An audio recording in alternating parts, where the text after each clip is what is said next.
warahmatullahi wabarakatuh. Perkenalkan, nama saya Arina Sri Wahyuni, mahasiswa Pasca Sarjana Universitas Respati Indonesia, Program Studi Kesehatan Masyarakat. Saat ini saya akan menjelaskan tentang demensia. Ya, apa itu demensia?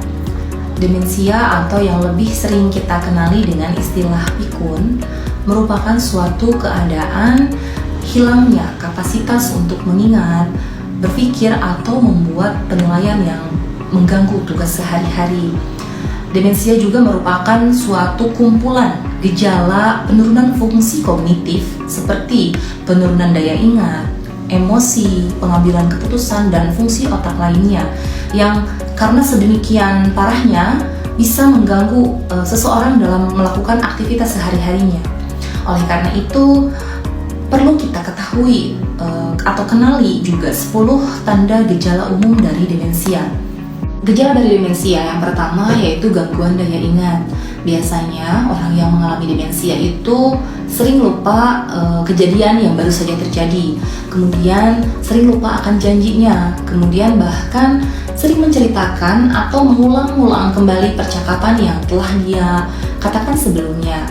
Untuk gejala demensia yang kedua yaitu sulit fokus. Biasanya orang yang mengalami gejala ini sulit melakukan aktivitas sehari-hari. Jadi karena sulit fokus, orang-orang tersebut biasanya sulit melakukan aktivitas sehari-hari. Contohnya lupa cara memasak, kemudian bahkan lupa mengoperasikan telepon atau handphone yang dimiliki yang biasa dia gunakan. Nah, untuk yang ketiga yaitu sulit melakukan kegiatan yang biasa atau yang familiar ya. Jadi orang yang mengalami demensia ini biasanya kesulitan. Jadi aktivitas sehari-harinya dia terhambat karena kegiatan yang biasa dia lakukan sehari-hari pun terganggu ya, karena seperti tadi gejalanya yang kurang fokus sehingga tentu saja akan mempengaruhi aktivitasnya. Nah, biasanya contohnya seperti kebingungan ketika akan mengemudi. Biasanya orang tersebut biasa mengemudi, tapi karena mengalami demensia, dia akan mengalami kebingungan ketika mengemudi. Untuk yang keempat yaitu disorientasi. Di sini orang yang mengalami demensia biasanya merasa kebingungan terhadap hari atau tanggal, waktu ya. Jadi misalkan hari-hari penting juga dia lupa atau kebingungan gitu ya. Kemudian bahkan bingung berada di mana, saya ada di mana, kenapa ada di tempat itu. Bahkan ketika berada di suatu tempat dia bingung atau kebingungan ketika akan pulang ya. Jadi bingung jalan pulang seperti itu. Untuk gejala yang kelima yaitu kesulitan memahami visual spasial. Contohnya, orang yang mengalami demensia dengan gejala ini biasanya akan kesulitan ketika dia mengukur jarak. Selain itu sulit untuk membedakan warna. Juga yang lebih mudah untuk dipahami ini. Ketika dia menuangkan air ke gelas, biasanya sampai tumpah-tumpah gitu ya airnya. Jadi tidak bisa mengukur, memperkirakan volume si gelas itu sampai berapa penuhnya gitu. Jadi tidak bisa mengukur seperti itu.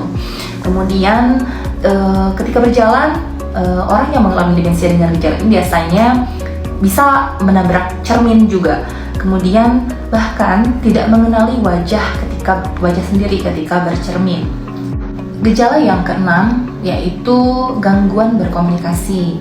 Orang yang mengalami demensia biasanya mengalami kesulitan untuk berkomunikasi, bahkan kebingungan untuk melanjutkan percakapan.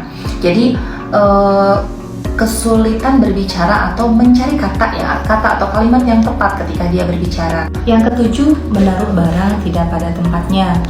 Orang yang mengalami demensia biasanya cenderung bahkan curiga ya, merasa curiga ada yang mengambil atau menyembunyikan barang tersebut. Padahal dia lupa menaruh barang. Gejala demensia yang ke-8 yaitu salah membuat keputusan.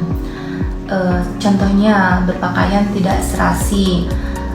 Contoh lainnya Ketika seseorang menggunakan kaos kaki yang berbeda warna, misalkan ya sebelah berwarna kanan, ya sebelah berwarna biru, tentu saja tidak serasi kan ya.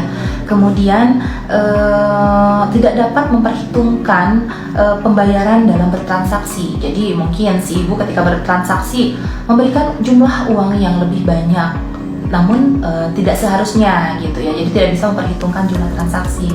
Yang kesembilan yaitu menarik diri dari pergaulan.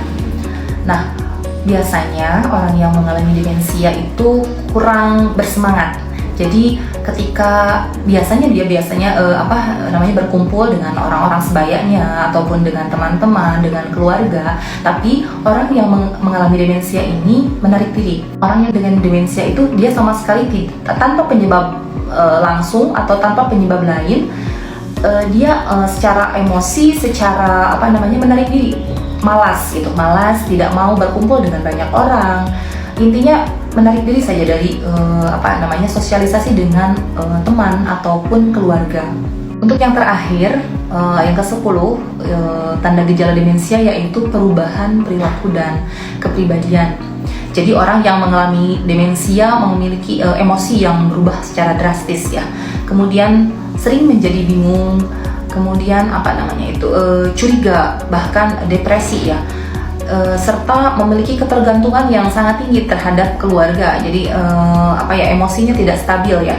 Penyebab dari demensia itu banyak penyakit ya yang bisa menyebabkan demensia, karena demensia itu merupakan kumpulan dari gejala penyakit.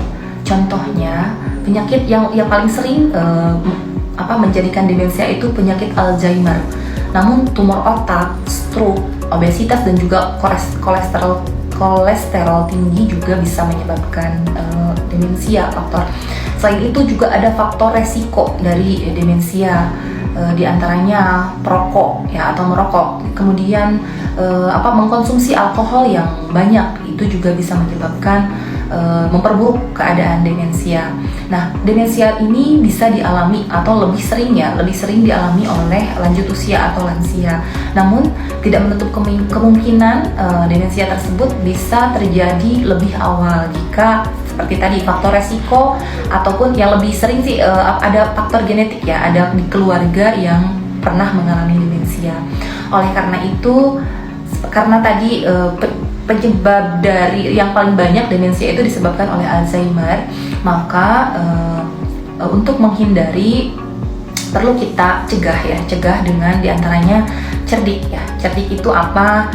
Tentu saja yang C-nya itu di sini cek kesehatan secara rutin.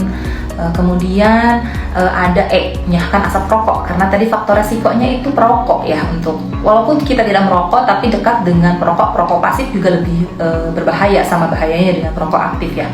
Kemudian R-nya rutin aktivitas fisik atau berolahraga secara rutin ya. Kemudian D, diet seimbang, jadi mengkonsumsi makanan yang seimbang dalam artian terpenuhi asupan gizinya.